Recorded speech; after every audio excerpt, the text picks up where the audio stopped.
नमस्ते। जैसा कि आप जानते हैं रेलवे का जो काउंटर टिकट होता है, अगर वो वेटिंग में भी रह जाता था तो फिर भी आप ट्रेन में सफ़र कर सकते थे अपने वेटिंग टिकट को लेकर। लेकिन दोस्तों अब जो है सो आप इस पे ट्रैवल नहीं कर सकते हैं, यात्रा नहीं कर सकते हैं। वहीं पर दोस्तों एक टिकट और होता था ऑनलाइन। पहले जब ऑनलाइन टिकट होता था, अगर वो वेटिंग में रह जाता था तो ऑटोमेटिक कैंसिल हो जाते थे और आपका जो रिफ़ंड है 3 से 4 दिन में आपके बैंक अकाउंट तक आ जाते थे। लेकिन दोस्तों वो ऑटोमेटिक कैंसिल हो जाते थे और जो काउंटर का टिकट था अगर वेटिंग में भी रह जाते थे तो आप लेकर आप ट्रेन में सफ़र कर सकते थे। लेकिन दोस्तों अब जो है सो अगर आपका काउंटर टिकट वेटिंग में रह गया है तो आप बिल्कुल सफ़र नहीं कर सकते हैं। अब यहाँ पर दोस्तों आपके मन में सवाल आता होगा कि अगर काउंटर टिकट वेटिंग लिस्ट में चल रहा है तो क्या वहाँ से टिकट मिल सकता है या नहीं मिल सकता है। दोस्तों बिल्कुल मिलेगा। अगर आप काउंटर टिकट लेने जा रहे हैं, अगर वेटिंग में भी चल रहा है तो आपको देगा। लेकिन दोस्तों वहाँ पर अगर काउंटर टिकट वेटिंग में रह जाता है चार्ट बनने तक, अगर आपका कंफर्म नहीं होता है तो आपको कैंसिल करा के आपको रिफ़ंड लेना है। अगर आप यात्रा करना चाहते हैं उसी ट्रेन में तो आप जो है सो जनरल क्लास का टिकट लेके आप यात्रा करेंगे। लेकिन दोस्तों यहाँ पर मैं आपको सजेशन दूंगा, जिस भी गाड़ी का अगर आप टिकट लेने जा रहे हैं, अगर वो वेटिंग लिस्ट में चल रहे हैं तो वेटिंग लिस्ट आपको आजकल तो ऑनलाइन मोबाइल से भी आप चेक कर सकते हैं कि आपका जो गाड़ी का सीट है वो कितना वेटिंग लिस्ट चल रहा है। अगर दोस्तों आपका टिकट जो है सो 70 के 80 के बीच में वेटिंग अभी चल रहा है टिकट बुकिंग, तो आपको जो है सो बुकिंग कर लेना है। लेकिन दोस्तों यहाँ पर आपको ये भी ध्यान देना है कि जिस गाड़ी का आप टिकट बुक कर रहे हैं वो गाड़ी उस स्टेशन से बनकर चल रही है कि नहीं चल रही है। अगर वो स्टेशन से बन के नहीं चल रहा है, दूसरे स्टेशन से आगे से बन के चल रहा है दोस्तों, अगर 70-80 है तो बिल्कुल वो कंफर्म नहीं होगा, कभी कंफर्म नहीं होगा दोस्तों।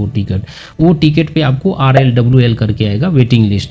लेकिन दोस्तों अगर वेटिंग लिस्ट GNWL करके आ रहा है, जिस स्टेशन से गाड़ी बन के चल रही है, और वहाँ से दोस्तों अगर 70-80 आ रहा है वेटिंग लिस्ट तो आप उसको टिकट को बुक कर लीजिए। मैं ये तो नहीं कहता कि 100% कन्फर्म होगा, लेकिन दोस्तों 99% है कि कन्फर्म हो जाएगा। तो इसको आपको ध्यान रखना है। दोस्तों यहाँ पर एक बात और समझ में नहीं आ रहा है, अगर वेटिंग टिकट वाले को उतारा जा रहा है स्लीपर क्लास से, स्लीपर क्लास दिन पर दिन घटते जा रहा है और दोस्तों AC क्लास बढ़ते जा रहे हैं, और यहाँ पर दोस्तों जनरल बोगी जो 2 होते हैं, 2 पीछे और 2 आगे, कैसे एडजस्ट करके चलेंगे लोग। जर्नल क्लास वाले को कितना मुश्किल होता है आने में, वो तो वही जानता है कि कैसे कैसे करके वो ट्रैवल करके आता है। इस पर रेलवे को भी ध्यान देना है कि वेटिंग जो जर्नल डब्बा है दोस्तों उसको भी बढ़ाना चाहिए और स्लीपर क्लास को भी बढ़ाना चाहिए, क्योंकि मिडिल फैमिली से जो लोग आते हैं ज़्यादातर स्लीपर में और जनरल डिब्बा में सफ़र करते हैं। तो इसके लिए रेलवे को भी ठोस कदम एक उठाना चाहिए। गरीब आदमी को भी सोचना चाहिए कि ज़्यादातर लोग स्लीपर और जनरल बोगी में सफ़र करते हैं, तो उसके लिए दोस्तों कुछ न कुछ सुविधा मिले, ताकि उसको दोस्तों ज़्यादा तो नहीं सुविधा मिले, कम से कम सीट तो मिल जाए। लेकिन दोस्तों यहाँ पर तो बाथरूम भी भर देते हैं लोग। ठीक है, यहाँ पर जनता का भी मजबूरी होता है, जाना होता है अपने काम काज करने के लिए, कमाना होता है,